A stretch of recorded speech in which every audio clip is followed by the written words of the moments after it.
Hello. My name is Kristen, and I am obsessed with all things play-based and child-led learning. Truly obsessed. I am here to help you navigate the messy and the magical on your journey to a play-based program. It is truly magical on the other side, and I want you to feel each day what I feel when I walk into my classroom. I am the homeschool mama to 4. I'm the founder of a play and nature-based preschool and forest school, and I am here to cheer you on. I'm ready. Are you ready? Let's get going.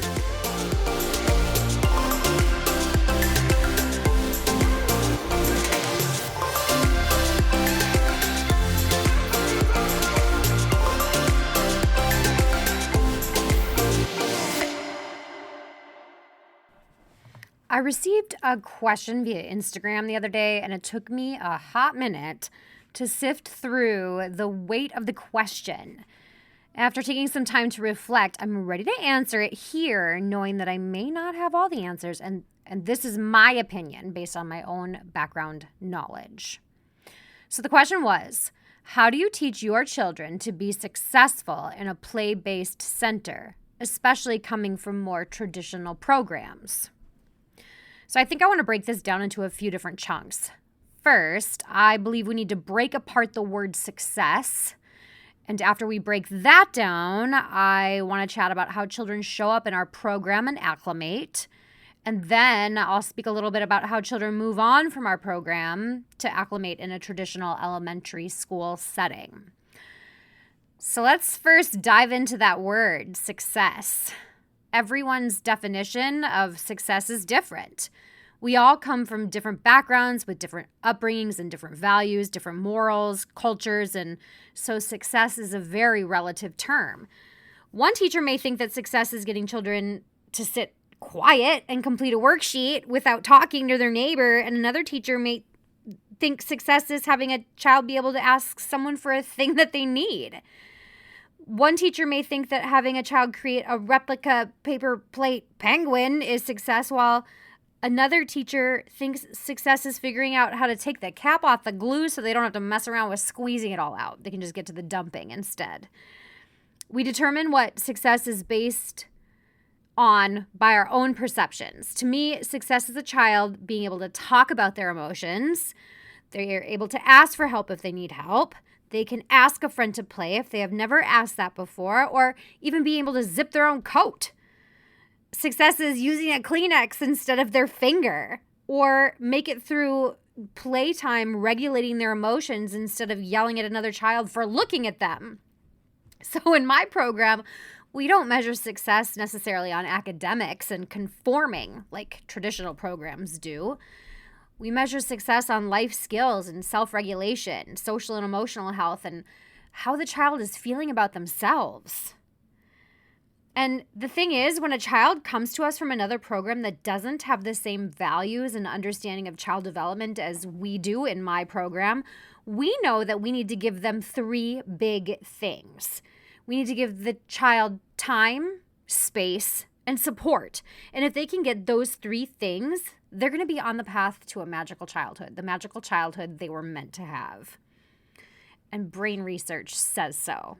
So let's break those big 3 down. Time, space, and support. Time. I know I've talked about time before. Children need time to play. Children need 45 minutes, a minimum of 45 minutes of uninterrupted free play at a time to make that time worth it as far as the scale of deep learning goes. Here's why. And you may have heard me talk about window shopping before. When children walk into a classroom full of all the things and all the fun things, they window shop. It's like you going to Target, sorry, Canada friends, or a shopping mall. You don't buy everything you see all in one visit. You look around, you touch things and you smell things and maybe stop to say hi to someone you know. You browse and you look at book covers and you go through the holiday aisles. It takes a while to really decide what you want and to get all the things and then to buy them. And chances are you spend more than 45 minutes in Target. It takes a while to, it's the same with early childhood. The children come in and they see all the fun things, and they may stop at the sensory table to smell or touch the lavender rice.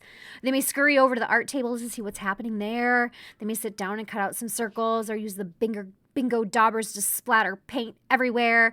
And when they have their fill of that, they may go to the big rug where some children are building towers with magnetiles. They might build for a little while there, but then they see that some more of their friends have arrived and they rush over to them to see if they want to continue to play the cheetah game that they were playing the day before. Then a resounding yes ensues, and then there are cheetahs everywhere. Then they might take about 10 minutes to figure out who's going to be the mom cheetah, who's going to be the baby cheetah, who's going to be the sibling cheetah. Well, I don't want to be the sibling cheetah. I want to be the mom cheetah. They have some conflict about who's going to be what, but they finally settle in. And we're about 30 minutes into the play already. And if we want that real deep learning to take place, the magic place where connections are made and discoveries are made, we have to let children play beyond that 30 minutes. And I would also like to say that I don't think 45 minutes is enough. That's a minimum.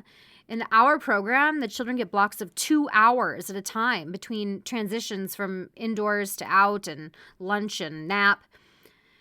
Success is measured by each child individually because they are all in different places. So success for one may be asking another child for a turn instead of taking the block out of their hand.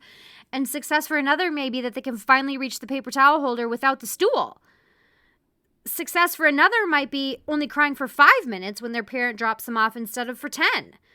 All children are successful at different points of their day. It is our own adult goggles that fog that up and want that success to be more visible. The second of the big three is space. Children need a safe space to be themselves. This means that the environment needs to be set up so they can feel successful in certain aspects. A room that is set up where there are many limits on things will leave children feeling defeated over and over again if the space is highly regulated. But if you have a yes space, where children are mostly free to explore the materials in a way that they choose to interact with them, then they're going to find a lot of success. Like, if cars and blocks are never allowed to leave the rug in the classroom, children won't feel successful when they decide the block is a cell phone and they need to keep it in their purse, and their purse needs to travel with them to the store across the room. So take a look at your classroom environment. If you find yourself saying no a lot, children aren't going to feel as successful as they could if you can find ways to say yes. Here's an example. A child the other day was crashing a truck into our glass door that parents enter in and out of. It was so loud and I was so nervous the glass would break. It just didn't feel like a yes opportunity for me. So I said, you're having fun crashing that truck into the door, but that door could break. If you want to crash the truck, you can crash it over there where there are pillows against the wall. So he took the truck over to the pillows and crashed away.